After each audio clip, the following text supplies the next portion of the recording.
Hey guys, great to see you back at the cafe. How are you? Yeah, fair to middling.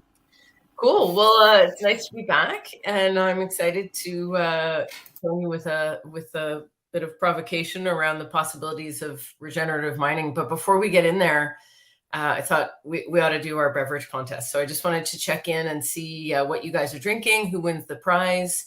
So maybe Garry, do you want to just share what you're drinking and what your beverage is contained in? Very apt for today.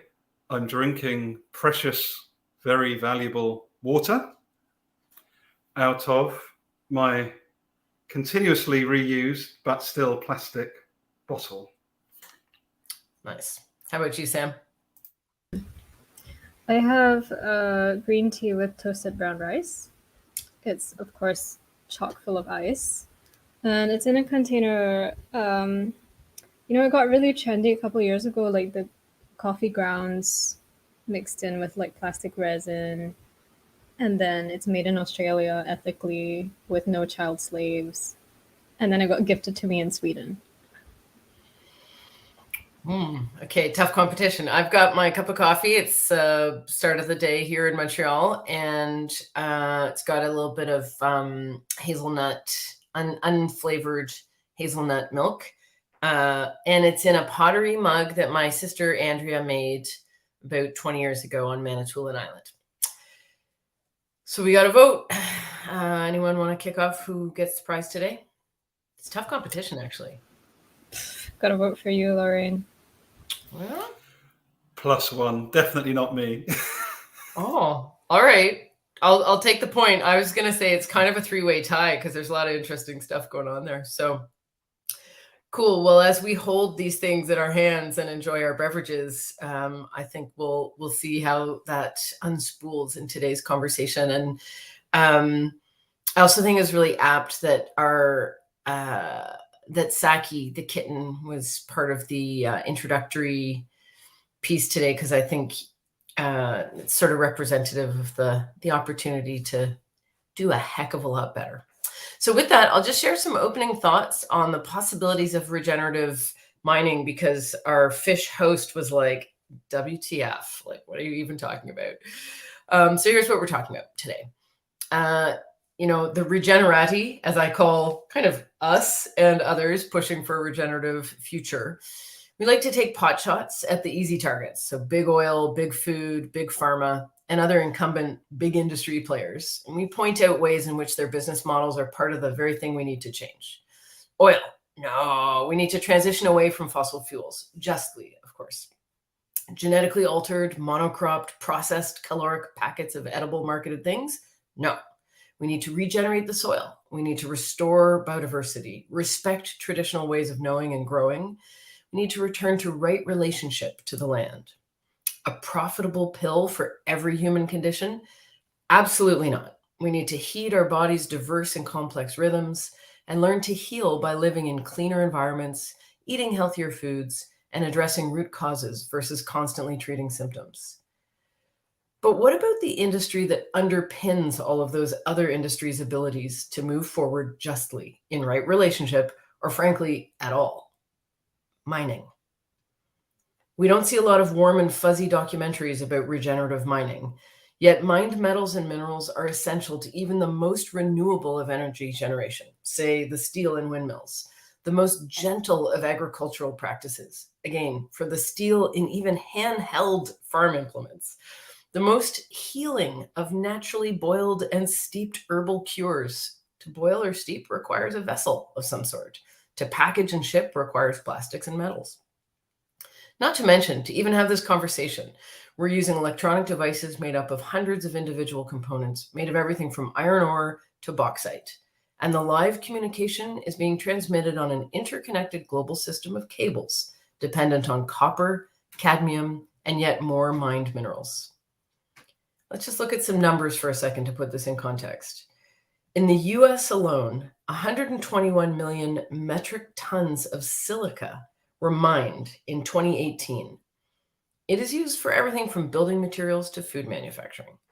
And in 2020, Globally, 20 billion metric tons of copper was mined, with Chile, Peru, China, the Democratic Republic of Congo, and the US being the top 5 largest producers.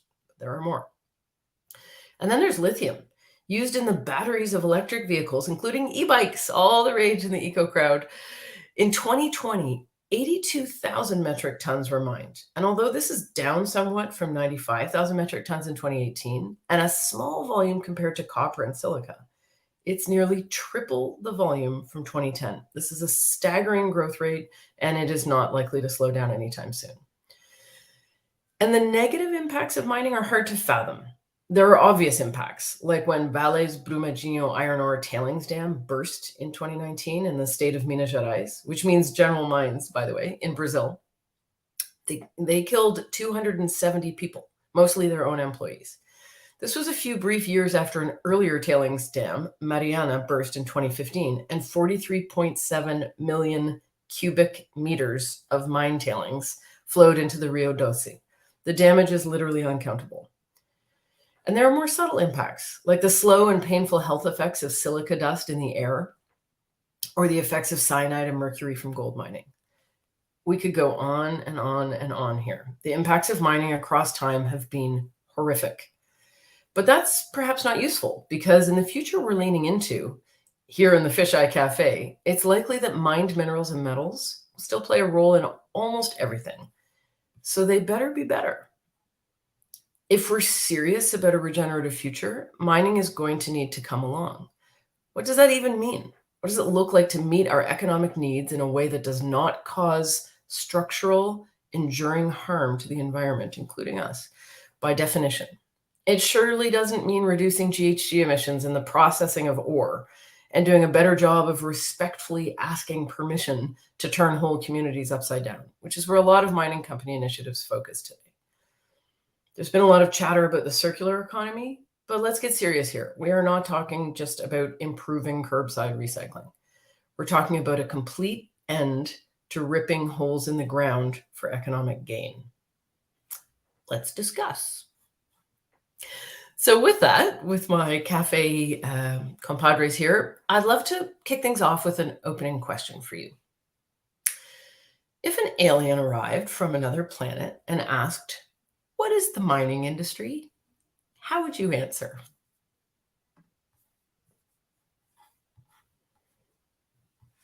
Sam or Garry, up to you if one of you wants to kick off. Go ahead, Garry. Wow. I'm just sitting here with so many different emotions in my body, in my head. How would I answer that question to an alien? Bearing in mind I am an alien in this space, trying to work it all out. I would say, alien, what do you observe? What do you see with fresh eyes that maybe I don't see as part of the system today? That would be where I'd start. However, giving you an answer to the question to try and not bypass it, I would say we've got this, mining is this incredibly complex, overvalued process that underpins everything that makes up modern society today. And we are addicted to what it brings us. And we need your help, aliens with fresh eyes, how to reimagine how the hell to unpick this stuff.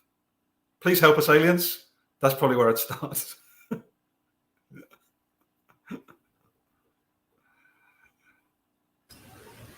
Okay, so firstly, if an alien arrived from another planet, they probably have a much better understanding of what the mining industry is. And in fact, are probably here to expand their mining industry.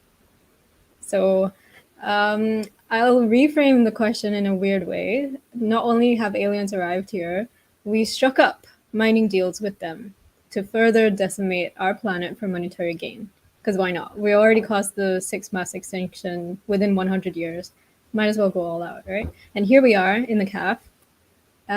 We are primary school teachers, teaching humans and aliens about the mining industry in the new Martian colony that has been set up for the folk that used to be Earth's billionaires, but are now really just the only humans left that have survived globalized industrial capitalism. So, weird twist to the question. Entirely feasible, I think, but weird twist. So, okay, there's a difference as well, right, between mining and industry. So, this is something that we have to teach these little weird alien hybrid babies. What is mining? Okay, so let's go back to when humans hunted and foraged for their own food. Like there was such a thing as a living ecosystem on Earth. There's such a thing. And we imagine a group of humans who are a hunting party. So it's a group of men, they're out hunting, they've been tracking for 4 hours, they finally managed to kill whatever it was that they were hunting, and now it's time to hack up the carcass and cook a bit of it, but then bring most of it home. And so one guy pulls out this knife, and it's unlike anything that anyone has ever seen. And so everyone wants to know, like, what is this? Where'd you get this? You know? And so he says, I made it. I found a new way to nap this type of rock. I don't think we really managed to do that before, but I think I found a way. I made it into the shape. It was the shape that wanted to come out of it. So I kind of made a couple branches in the shape of a handle that fit my hand really well and put it together. So I only made it a couple days ago. I haven't used it yet. I don't know if it's good for like carcasses. So here it is, giving it a go. And so he goes, he makes a slice. And it's like the best thing that they've ever seen. And everyone's like losing their minds, just losing their absolute minds. This changes everything. Everything. How did you make this? You have to teach us. Okay, tomorrow let's go. You know, I found this place, you know, where you can get this kind of rock. And yeah, well, I'll teach you. So that's mining. Where it becomes an industry is not necessarily the I'll teach you, and here's this hunting party the next day at this place learning how to nap this rock. But it's an Apple store in the center of New York where they're selling you this product because some celebrity has it. And you have to buy it because how did you ever live without this thing? It's insane. That's where it becomes this whole industry of not just extracting the resource from the natural environment, but the entire course of what is it then used for? Why is it being used? Why is there a demand for it in the first place? And what problems does it really solve? And a lot of that, in my opinion, with regards to where globalized capitalism has taken us, the problem it tries to solve is that rich people are not rich enough. And so they have to create this demand for consumption. And the demand for consumption needs to be driven by new things that have to be invented that are so mind-blowing that you just need to have it. For no real reason beyond the fact that we have been trained to invent tools, essentially. That's our cultural evolution. That's the brain that we have. We're inventors. We have been trained to create things with our hands. We have been trained to try to do things in new ways. And then sometimes those things fix problems that are already there. And sometimes those things create problems. But really, it doesn't matter because it's a new way to do things. So we're attracted to this novel methods, essentially, with novel tools that gives us a sense of novelty. And for me, all of this is the mining industry. So that's what I would teach the hybrid babies. Oh, I want to be in your classroom. So I'll maybe bring a few things into the classroom and see if it, see if we want to go out on recess or extend our class. Because Samantha, I have a much less sophisticated experience of the mining industry. So I'll describe my simplistic view, which is that I feel like mining is really just an expression of our sort of needs delivery mechanism. So we have this economy that delivers on our needs: food, shelter, housing, transportation, communication, all the things we actually do need, lots of other things we don't need. And we have different ways we deliver on those needs. And mining, at least the results of mining, so metals and minerals, are fundamental to delivering a lot of those needs. Even food, the example you gave where you got to slice things up. And now in a more modern context where we tend to, cook and prepare and refrigerate and all kinds of things for our even most basic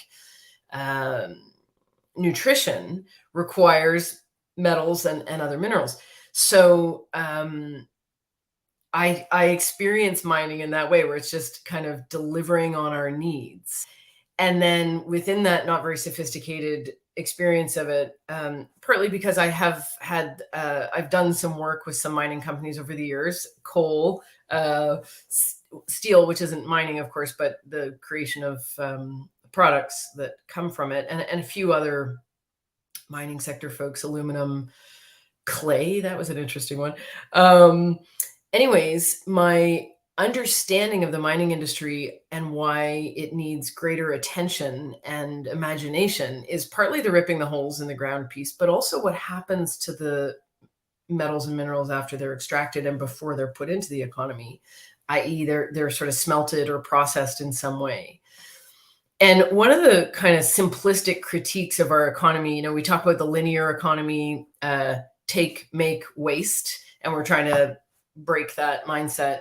When I think of mining, there's another really shorthand version that I feel is important, which is heat, beat, and treat. So that's what we do to a lot of materials, especially mined materials. We heat, beat, and treat them in some way so that the stuff we rip out of the ground, there's very few things that are mined that are kind of ready, like, salt, yeah, clay, kind of, and a few others that they're more or less ready to use the way we pulled them out. But most of them, and that's where the big impacts are, they need a lot of heat, they need a lot of beating and a lot of treating, and crazy energy goes into that, but also crazy innovation.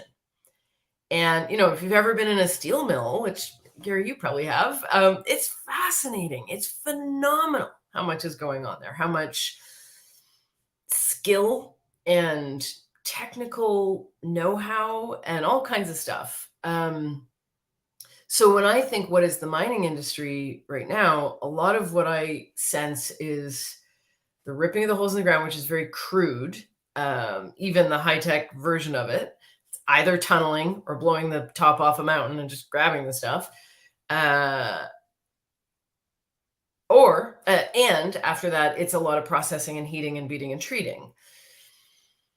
But at its most fundamental, and this is the place I'd love to explore a little more, at its most fundamental is getting that stuff to us so that we can use it to meet our needs and wants.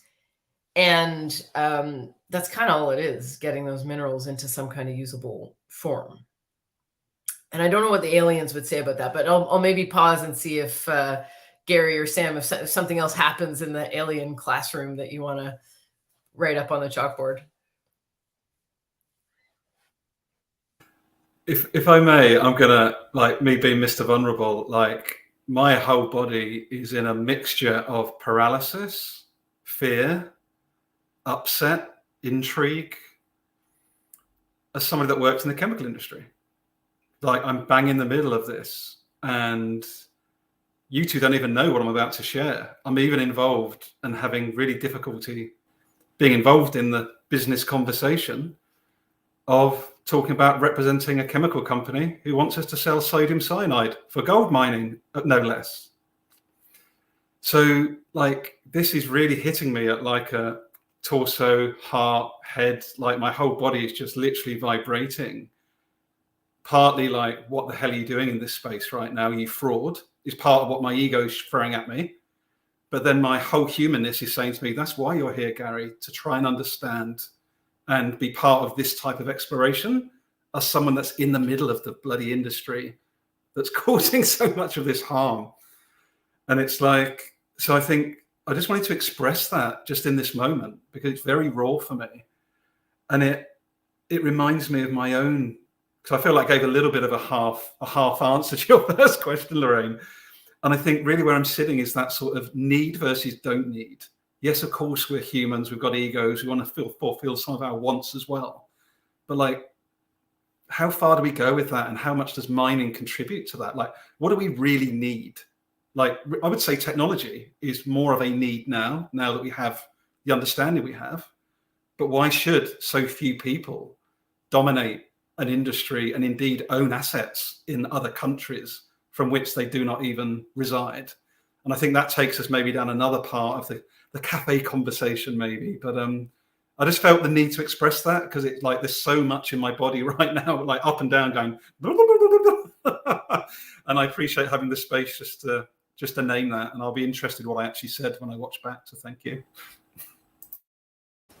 I want to second the thing about needs that you brought up, Garry, because, you know, in the example that I mentioned of the hunting party, we had completely different needs, and we were arguably happier and arguably had less of a destructive impact, not arguably, this is for sure, on our planet in any, you know, by any measure. And so then the question comes about demand, right? So what are our needs and why? Because essentially the mining industry, through the millennia that I've tried to lay out the evolution of, has given us things that we are now convinced are needs or are basic things. So this is a little bit different to narratives of development, because I think the modern narrative of development, especially the one Western way of developing where everybody has to have a flush toilet, for example, that has capitalized upon what the mining industry, going on for millennia, had already sort of set the tone for, if you will. So it was convenient for them to capitalize on that. That's what I'm trying to say.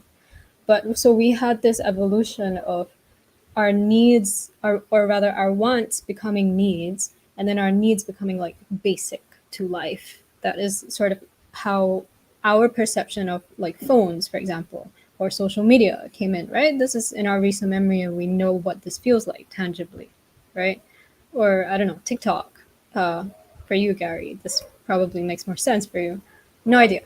But the ways that we embrace that into our lifestyles and then suddenly considered this as a right, that's even worse, right? I am entitled to this thing. Why? So I want to push that line between what are our wants versus what are our needs. And then also I want to, on the flip side, talk about inclusion and accessibility. Who gets to access these things that we are creating, that we are inventing, that we are mining for? Who gets to not use them? You know, why? Right? So those are also contributing essentially to the inequality, the power structures that maintain the inequality and that exacerbate it in not only our human societies, but our non-human societies as well, right? And finally, I wanted to point back to something Lorraine mentioned around we're still going to need these things, right? And we're going to need them for a while, because it's not as though you can convince 8 billion people to not want a flush toilet after 400 years of trying to convince them you need to have a flush toilet, right? There's a bit of a U-turn there politically that we're going to have to just kind of accept is not possible within the one generation within which we're going to kill our planet.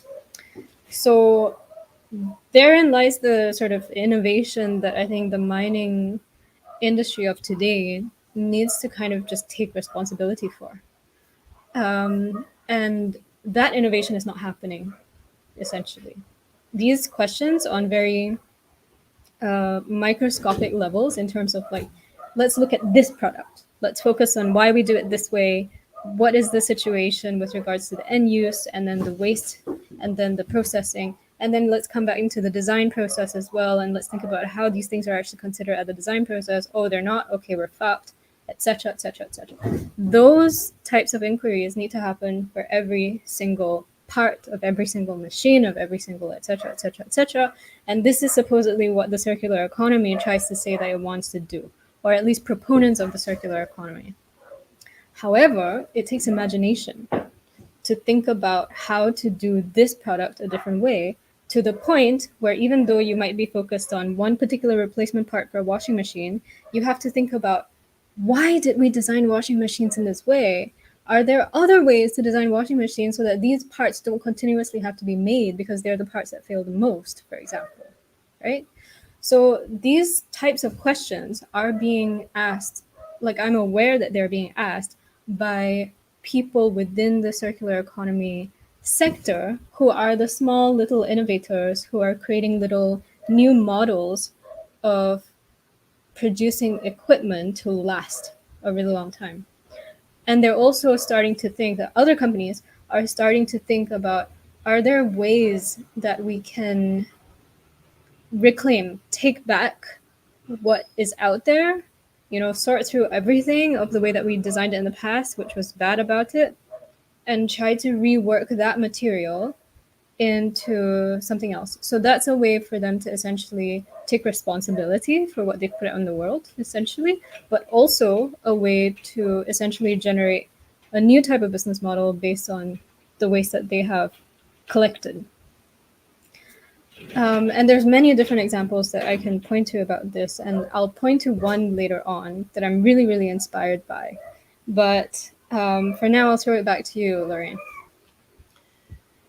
Cool. Yeah, I'll just comment briefly and then maybe segue us into where you're pointed there, Sam, because I just want to share a couple quick anecdotes from what I've seen that really underscore what you're describing. I remember when I was doing that project for the coal company a bunch of years ago.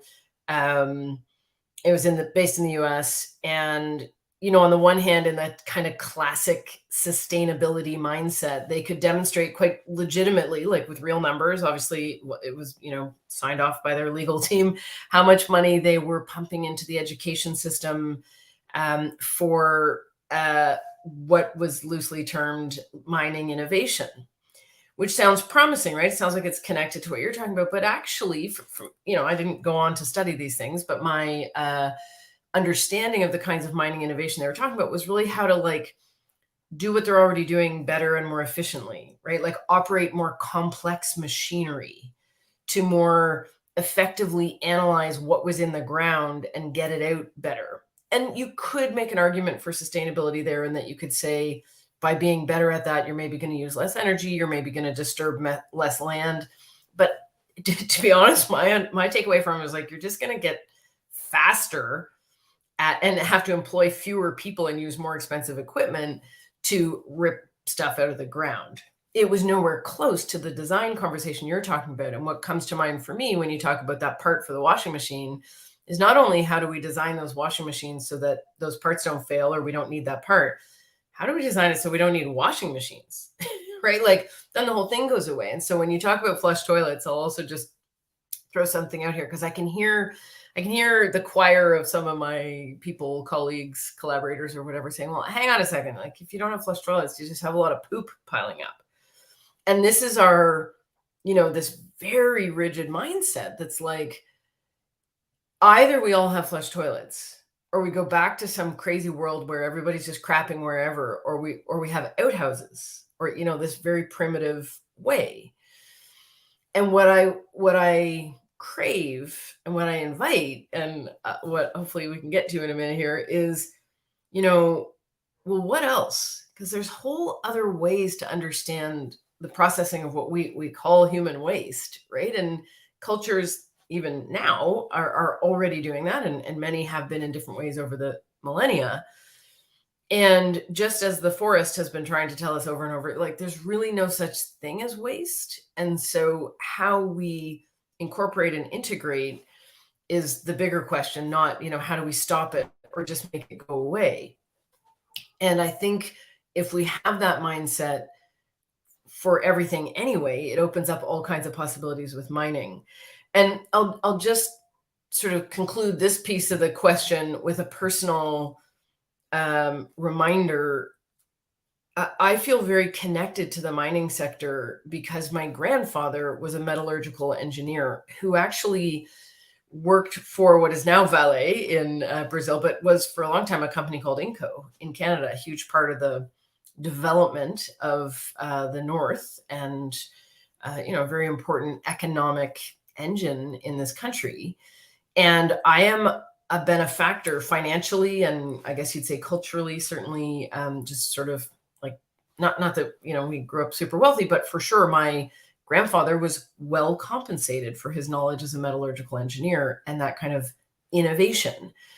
And I feel like, I respect that. And then I think it's an opportunity to really iterate well beyond that into another space. And so with that, I guess I'd invite us to think about the follow-on question, and Sam, you've already been alluding to it a little bit, is like, okay, so we figure it out, at least in our imaginations here in the Fisheye Cafe, and we move into what we could genuinely call regenerative mining. It's not causing harm. It is not connected to, ecocide and ethnocide, and it is what it needs to be. So what is that? What does that look like? How does that feel? Do we already see existing elements of that sort of ancient future, a phrase you used, Samantha, that from the other day that I just love? Do we see elements of that ancient future already? And can we shine a little bit of light on them, at least the characteristics of it and how that might feel? So I've, of course, got a couple thoughts tucked in my back pocket, but far more curious to hear what you cafe dwellers have to say on that.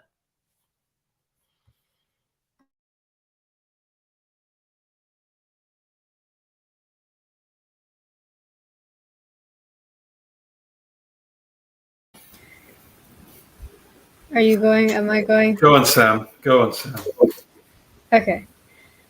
So I have two examples that I would like to bring up, and the cats are running around, so it might be problematic, but I will try to share my screen.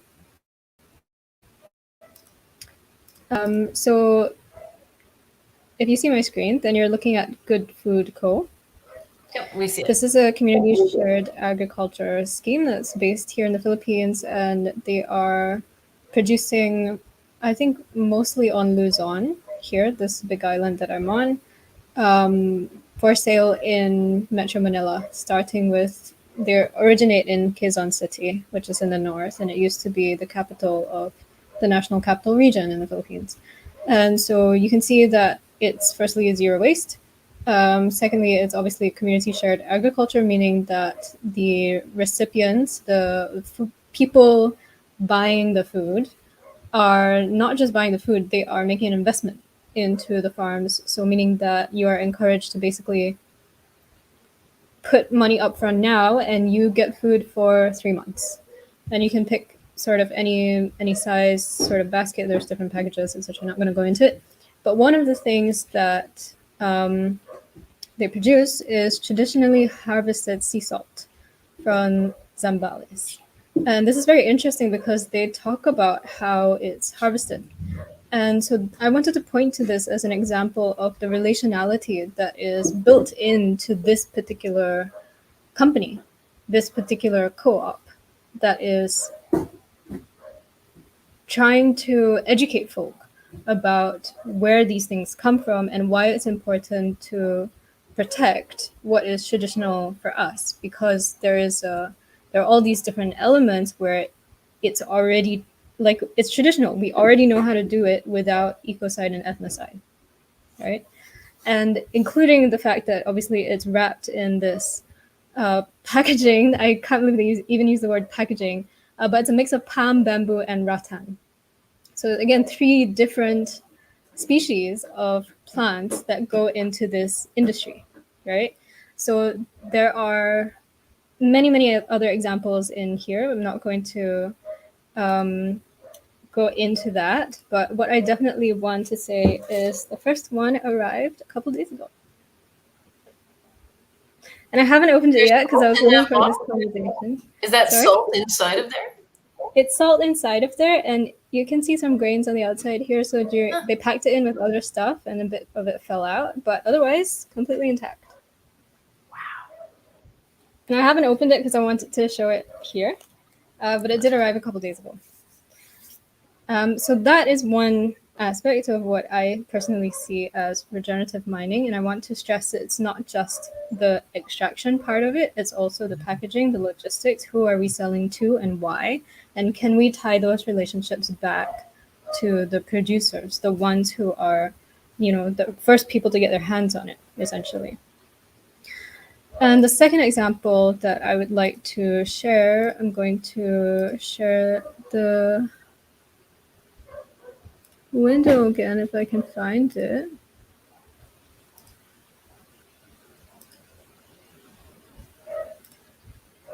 One second. Apologies. I love that there are barking dogs in the background. It feels very apt. I know. They're like the subtle warning bells.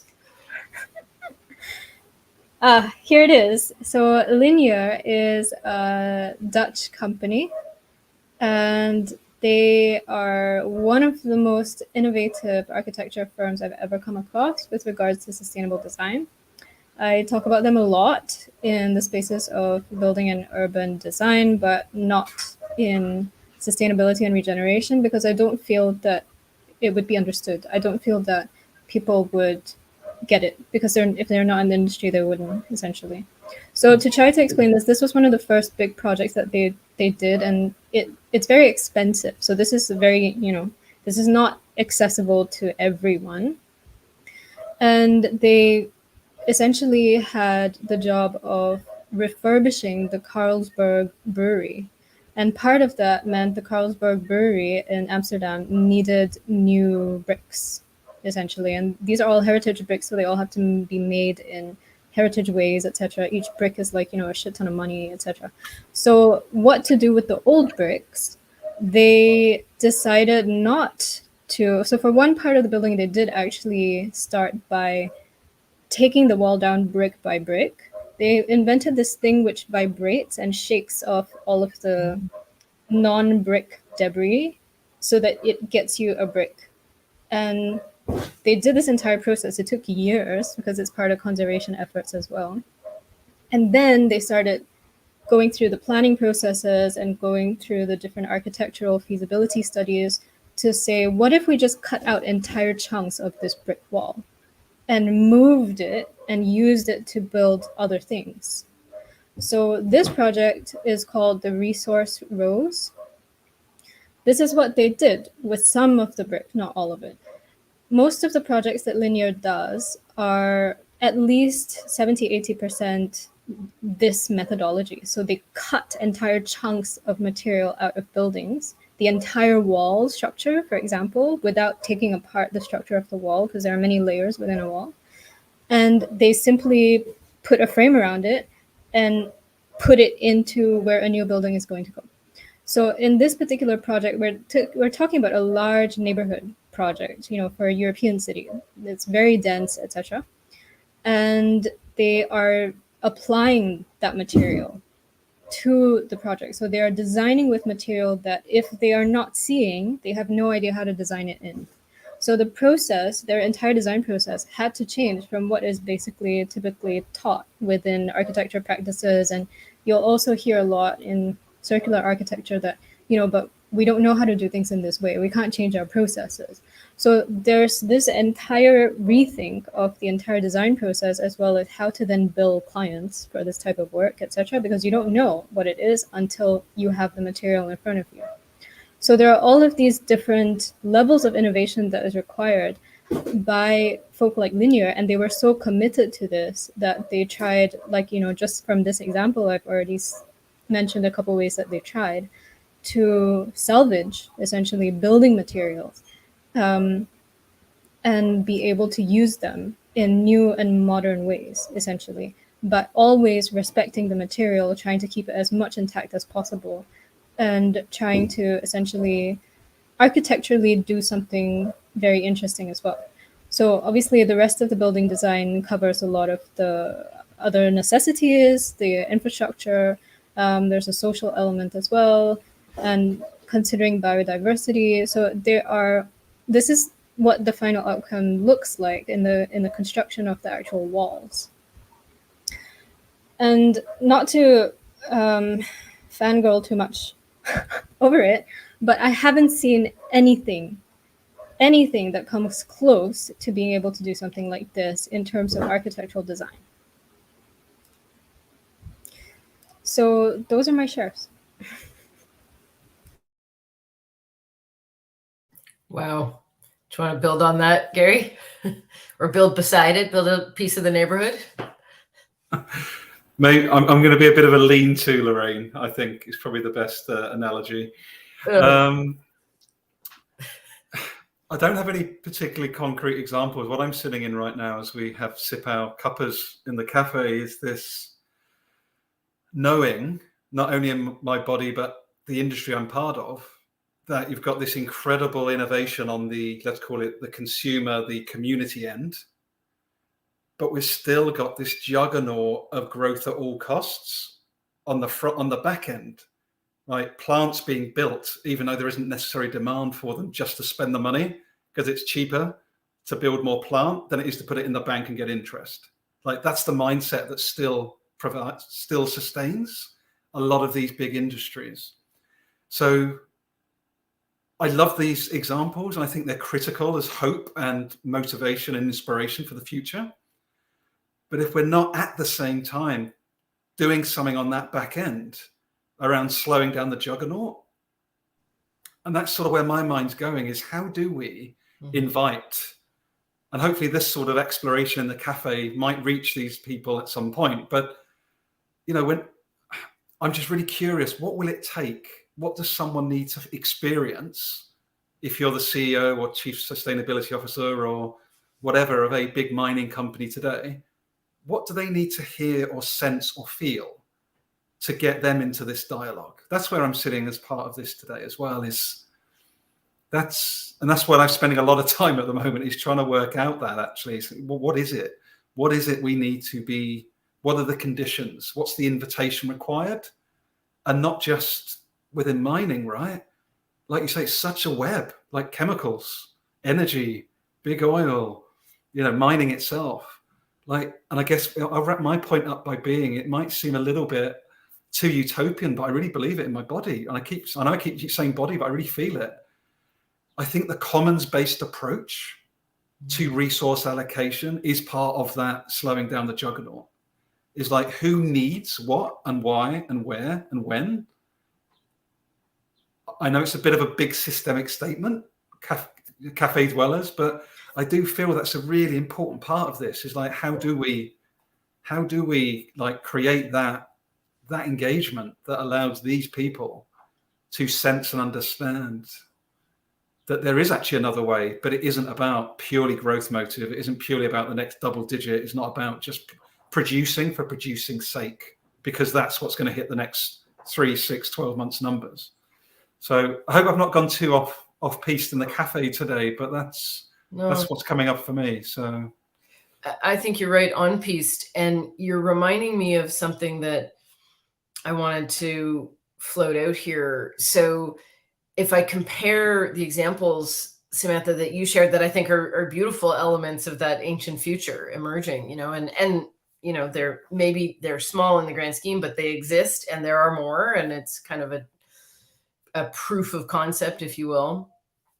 At the same time, I think what you're getting to, Garry, is actually a mindset challenge. And I was thinking of, there's an amazing book. It was originally written in Spanish, but there's very handy, well-translated English version, the Eduardo Galeano book, The Open Veins of Latin America, I think is the English title. And I want to just caveat that many will point out, you know, it's kind of a political book. Like it's actually quite lyrical and in some ways poetic. He was as much a sort of writer journalist as he was a researcher and explainer. But there's a chapter early on in the book that goes into the history of silver mining in Bolivia. And on the one hand, you can just say it's got some useful facts, like what was extracted, how much, who was involved. So it is journalistic and researched in that sense. But I think the poetry of that chapter is what really grabbed me, by the neck, because what I felt was the mindset was about take what you can and get out. And, this isn't a news story. It's not like I'm revealing some big headline where some colonizing forces took some resources and made some money. It's not revelatory. But when you unpick it and really look at like how the royal families back in Europe were involved and how much went where and to what end, it really comes down to humans and human relationships. So we're talking about industry, we're talking about the mining industry, so big heavy equipment doing kind of rough things. But actually, even back then, and I think still today, it really comes down to human beings and relationships with each other, with ourselves, and with our wider kind of natural world. And the mindset generally was like, go get it, take what you can. And of course, a lot of suffering ensued from that. Whereas the descriptions, as I'm understanding them from the examples you give, Samantha, the mindset is clearly very different. I can't speak on behalf of those other people, but my perception is that the mindset is around, what can we preserve? What can we make use of that we already have and do it in a way that's beautiful and functional? And I'm sure there are economic drivers there too. It's not without an economic element, but the principal lens is not like take what you can. And so to your question, Garry, how do we stop that juggernaut? Because that is sort of what I wake up with every day. Like there's these amazing examples, but the machine is still pushing us in the wrong direction. That's my perception. I feel like the way is to take the pin out of my own juggernaut. Like I'm trained that way. I'm trained to grow and have and go get. So what does it feel like to stop that, to recognize it, to see it and actually lean into and sense and desire another way? And then for me to do it, well, then what does it look like to kind of expand that fractal for it to exist and happen in other ways, to invite, and who knows, maybe some of us know some senior executives in mining companies that we can share this dialogue with. So I don't have a way to turn off the juggernaut. I'm aware of it. And I guess my simple answer is if I have to just turn it off in myself and experience an alternative way while not being ignorant to what's really going on. Maybe not the easiest answer, but maybe just as I'm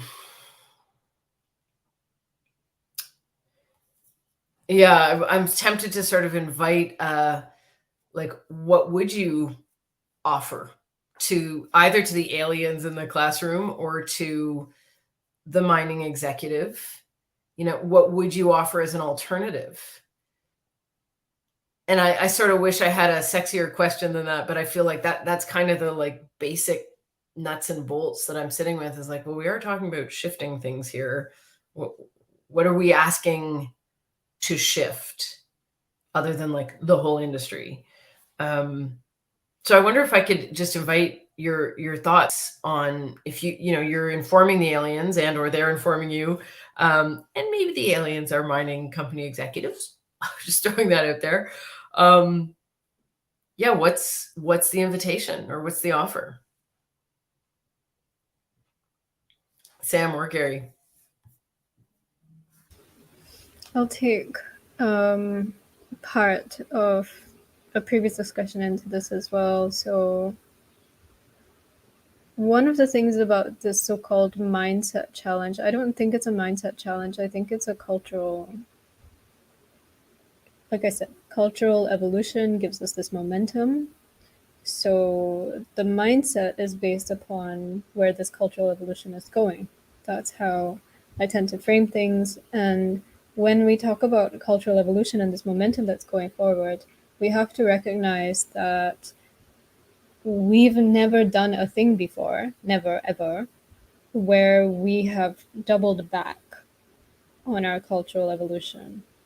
There have been shifts. For example, some people might argue that movements such as the Black Consciousness movement or more recently BLM have made shifts in the way that we see others, But I think that's very different from saying that we are going to go on a path of degrowth that backtracks from our needs going back to our wants.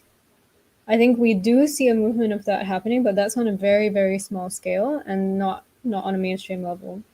So part of this, the other part of the mindset challenge that we're pointing to that I also think is part of this cultural evolution momentum is that business developers are not physics literate or engineering literate. And so there is a big gap between what they understand is possible and what they will insist is possible or not possible versus what is actually, have you tried it? Like, have you taken this to a team and like gotten them to actually try it? I don't know. Like, what's your innovation strategy, because, and I realized this because one of my really good friends in Edinburgh is a really brilliant Macedonian man called Nikola Serafimovska. And I'm really good friends with his wife, Natasha. That's how I met him. And he at the time, I don't know if he's there now, I haven't checked, was working as the vice president of strategization of Pure Li-Fi, which is a company that makes products that transmits Wi-Fi through light.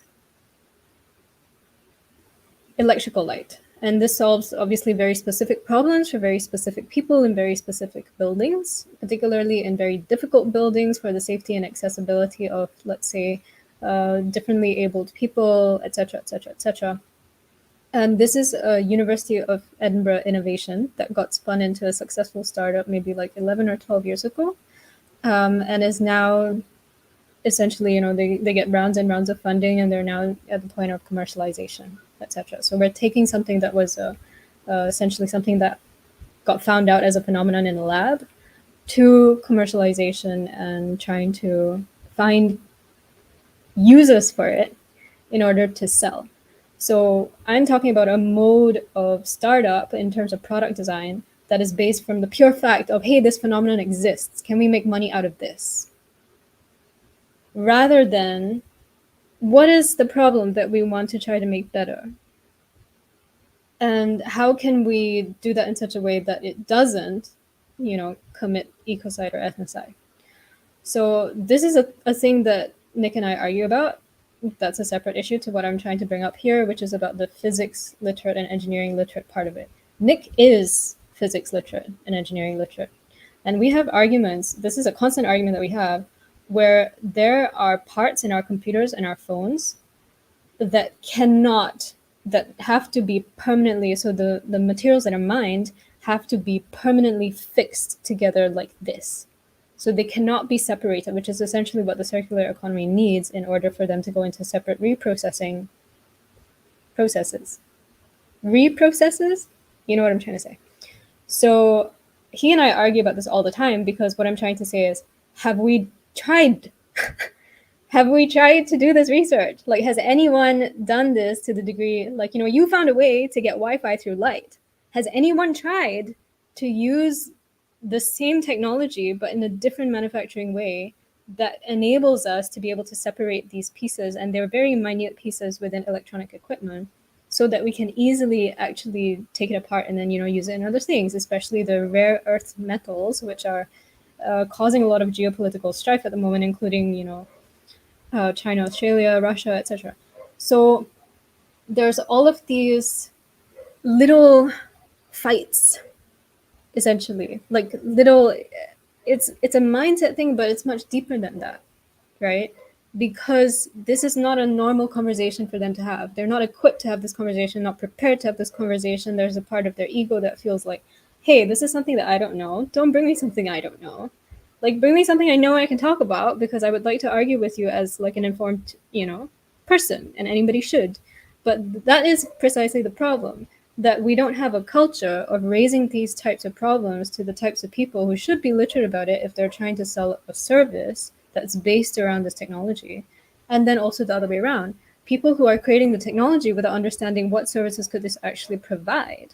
So there's this big gap in this, we talk about silos a lot, but in this particular way, there are cultural elements at play, right? Because engineers are trained to do this. They're trained to find ways to use different things and don't have to think about the applications. You just have to worry about, is this possible? Can it be done? And then the rest of that story has been taken on by folk who don't understand engineering at all, right? And then there's the group of people, like I said, I have huge respect for Nick, and I really enjoy all the arguments that we have. It's the question, have we tried? Can we invest? Can we make this a commitment to do? And I'm always met with silence. I'm always met with blank, not from him. I always have, stuff back from him, but from others that I try to engage with on this question. Silence. Don't know. Never thought about it. No idea how we would even go about this. So I think if there's anything that we might pose in terms of a question to these alien human hybrids, it's about imagination. It's about what are the overlapping multidisciplinary skill sets that we need to be able to properly address these questions, because you know what? The previous generations have failed all of you. And these are now skills that we have to try to foster within you without knowing what they look like ourselves. And in a way, we're obviously there now with non-alien human hybrids.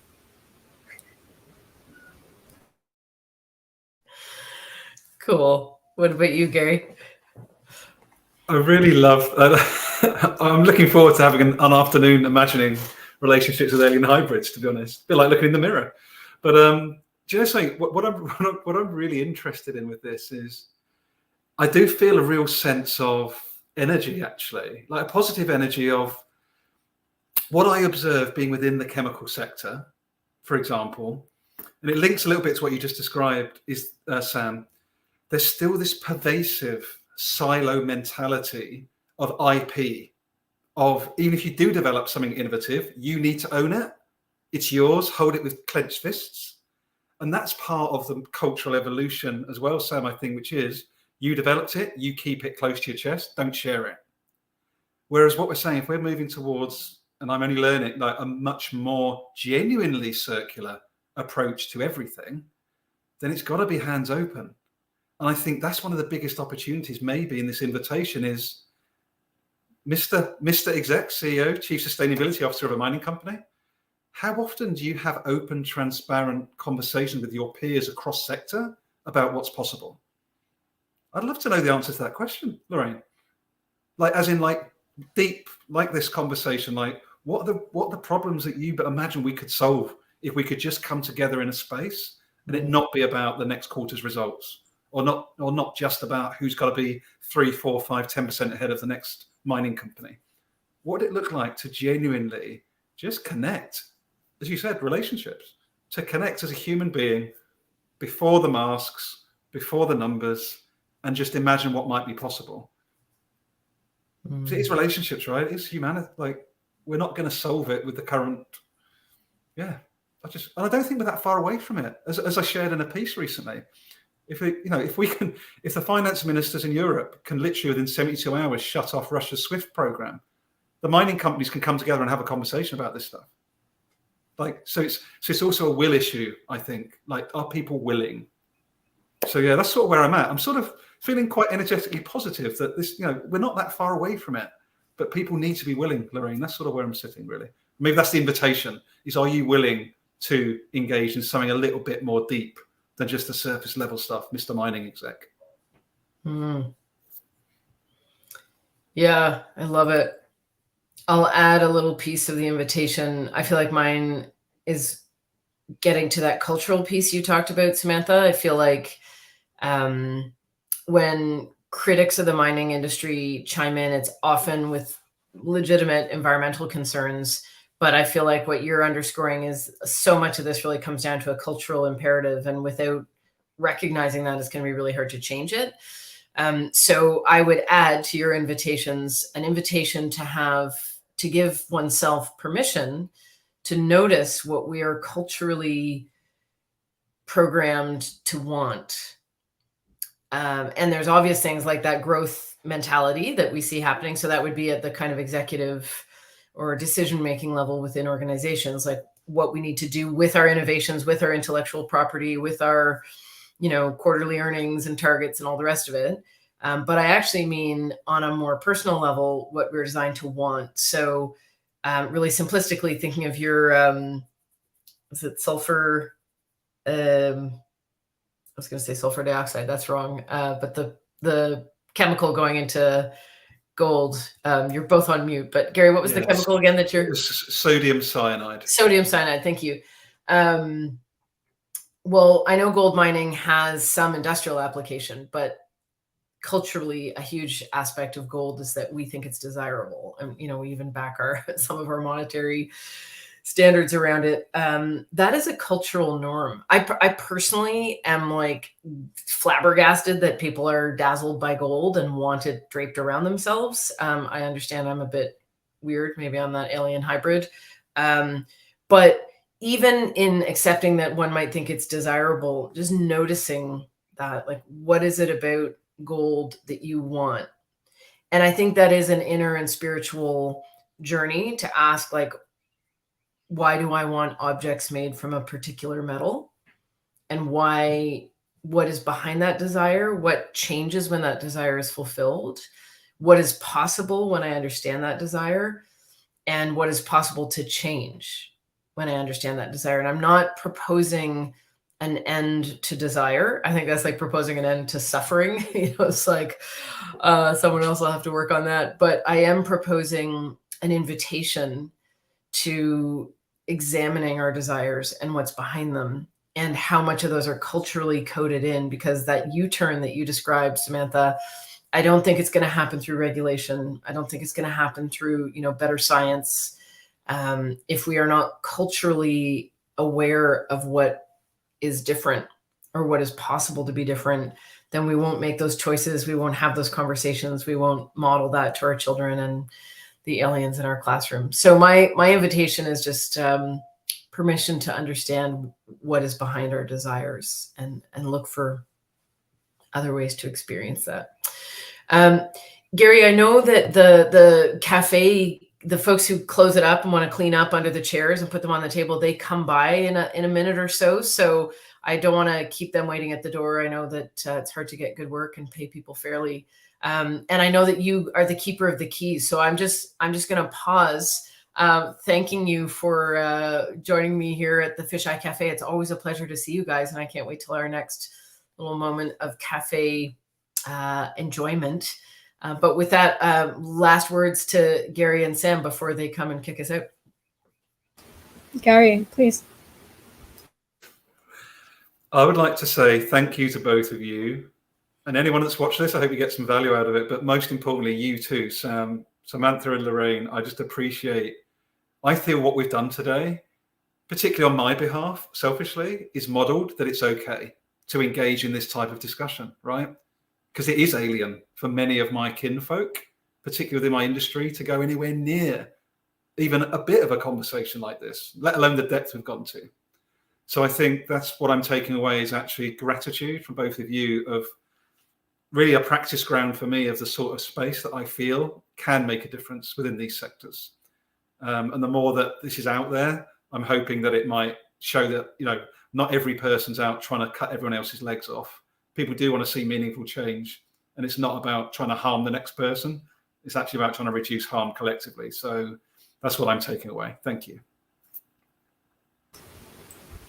I think I'll close on a cliffhanger, which is that nothing will change. We're in a collapse scenario, and we're going to continue to be in a collapse scenario. So enjoy the ride.